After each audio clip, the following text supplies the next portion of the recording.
I want to talk about that moral purpose just for a moment.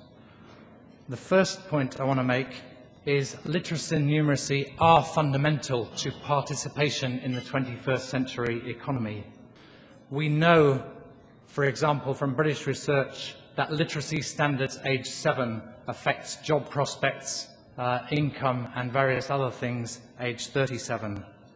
We know from World Bank research that in Ghana and South Korea in 1960, the GDP was identical. By 1995, the GDP of South Korea was 6 times that of Ghana, and half of it was attributable to their remarkable progress in education. But literacy and numeracy are not just about economic futures for individuals and societies, it's also about participation in the societies themselves. We know that crime is associated with low literacy standards. We know that confidence is associated with high literacy standards. We know that strong relationships are associated with high literacy standards. It's also about participation in democracy. If you want to read an article, shape an argument, listen to a case, intervene in a debate, or make a judgment, being literate certainly helps. There are those people who go around quoting the well-known phrase, knowledge is power. But actually, knowledge on its own is not power. Knowledge helps, but it's not power.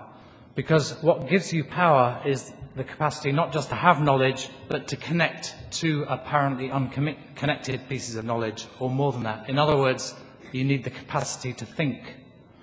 And again, literacy helps. When I was a young teacher in Watford, just north of London, a long time ago, I had a boy in my class who was staring out of the window looking at I don't know what, because there's nothing to see in Watford.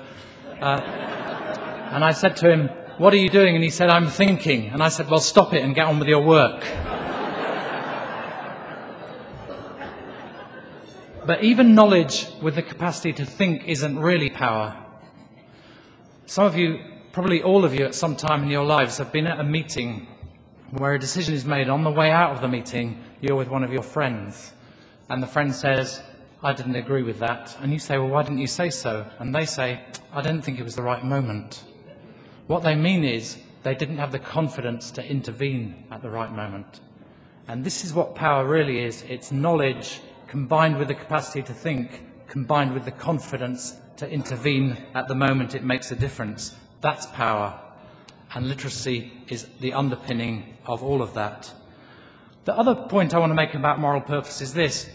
You could imagine just for a moment that the planet Earth was a business, and that people on other planets out there had a look at it and decided that given what was happening to our environment and various other degradations of the planet, that it should be put into receivership. And imagine the receivers coming to Earth and having a look. And obviously they'd have some serious, pretty intractable problems to unwind. But they'd also have to think, what are we going to do about the short term, the next 25 to 50 years, while this planet recovers itself? And you know what they'd say? They'd say the first thing we've got to do is educate the children well, because they're going to be the people in 10 years' time, 20 years' time, 30 years' time, unwinding the problems that generations such as mine and before mine have created for all of us.